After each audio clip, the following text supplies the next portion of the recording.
Let's try and piece together some of the information that we are learning with the help of our panel now. Let's bring in Diane Damos, a psychologist. She has been involved in pilot selection for the U.S. military for more than 40 years. She also is a pilot and has worked with commercial airlines. And Mary Ellen O'Toole is a former senior FBI profiler and special agent. And David Susi is a CNN safety analyst and a former inspector for the FAA. And Les Abend is a CNN aviation analyst and contributing editor for Flying Magazine. All right, so thanks so much for all of you joining us right now. There's also a New York Times report that is indicating that the co-pilot, Lubitz, also had some kind of visual problem. That together with these initial reports coming from German prosecutors who say that they found a doctor's note when going through his personal belongings at his apartment, and the doctor's note that was torn up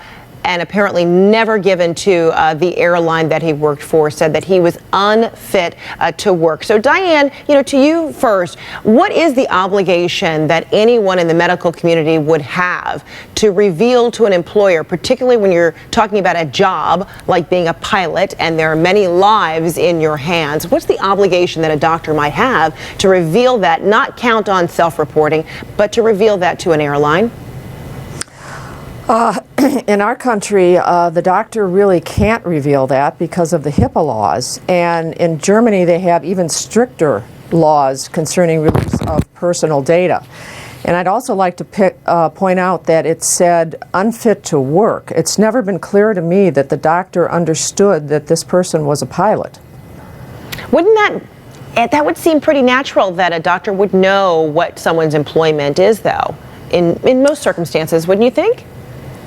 I would, but I wouldn't assume that. He may not have told the doctor or may have given the doctor false information. Okay, Mary Ellen, then to you, what is peculiar about these reports that we're hearing? And again, CNN is not able to authenticate, and verify a lot of this information. It's being reported by other outlets. But this is the kind of information that is floating around about what investigators are trying to better understand about this individual. In your view, especially when you're talking about a pilot, would it seem as though there is a greater obligation for anyone around that working pilot to help reveal any kind of medical information that would keep them from being a fit person to work?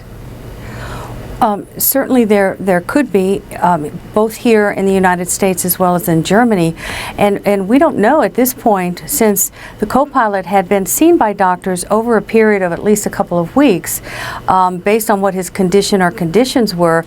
The doctor may have said to him the day that he was flying or the day before, look, I have to find you unfit because of A, B, C, and D, and if you don't tell your employer, I'm obligated to tell them. We don't know if that could have happened, which certainly would have been a precipitating stressor. But I think the thing that's really important is no matter what his medical condition was, psychiatrically or physically, his response to that information was so completely disproportionate to his medical condition. To go in and to do what he did, that really goes to the kind of personality that he has. It's just completely disproportionate to any bad news medically or psychiatrically. Okay, and David and Les, I want to get to you momentarily, but I also understand our signal with Frederick Pleiken is now strong again, enough to talk with him. So let's get the latest on what Fred Pleiken has been able to uncover there as investigators try to pour over details of Fred, and then we'll continue our panel conversation. So to you, Fred.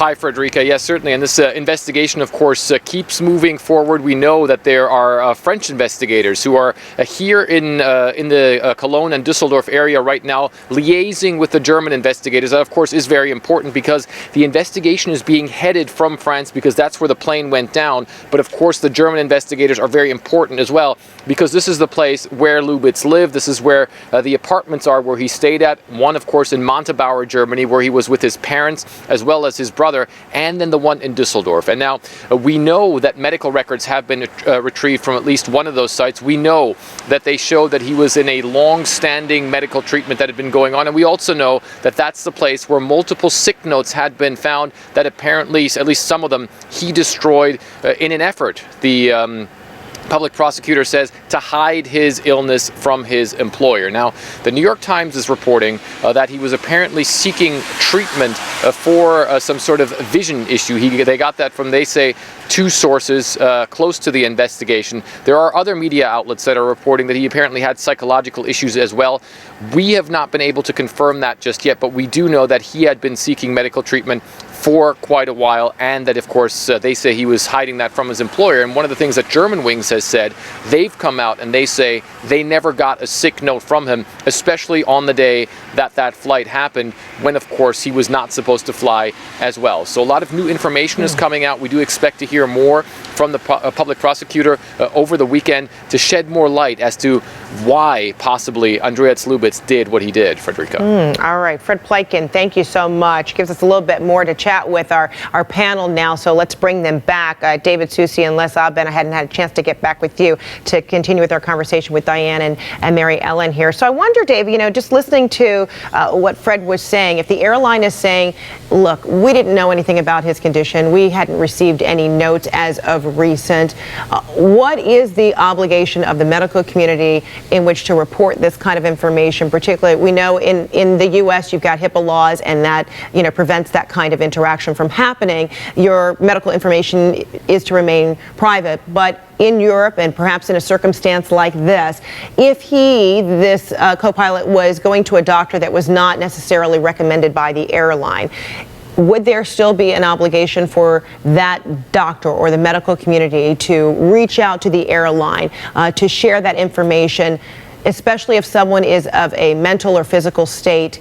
in that they are volatile? You can't necessarily trust that they are going to self-report. Well, back to the medical community directly, Frederica, the FAA and the safety systems that we have in place, whether it's the United States or worldwide, is what we consider a safety umbrella. Within that safety umbrella are certificates that grant you the authority to operate within the airspace. So that's what a pilot certificate does. It says you will operate within the airspace. Mm-hmm. The medical community that maintains the authenticity or the certification of those licenses rely on designees. They're medical examiners, they're doctors, just like a GP would be a general practitioner, but those doctors are specifically trained and authorized to do these inspections, or to do these medicals that we do every 6 months or a year, depending on the requirement. Now, if you talk about a medical community, another doctor, he goes outside of that umbrella, and he goes to these doctors and tries to shop for different diagnoses.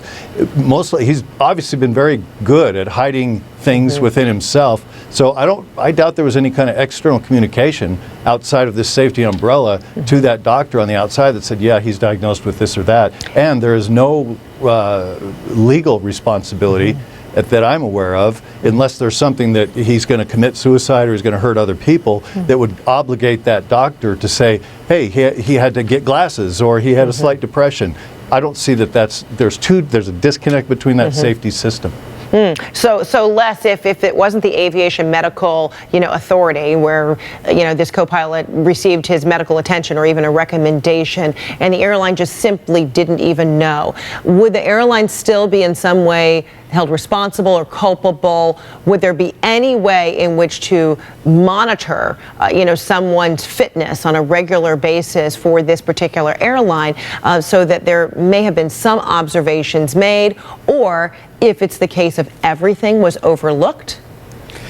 Well, Dave Susi kind of addressed some of that with reference to our medical examiners. I mean, that's the only way that this, going through that examination for myself personally, it's every 6 months, and pretty much all of my colleagues the same way. But we don't know if that is the standard there.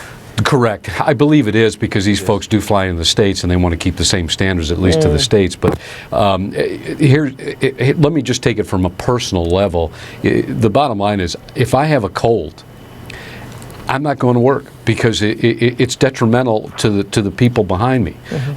This is something that's very simple. I mean, we're obviously talking something more tragic than a cold at this point in time, but we're all extremely good about that. And why should I subject my other colleagues to my cold, for instance? So it has worked very well over the last several years. This man, unfortunately, tragically fell through the cracks, and yes, let's address the issue.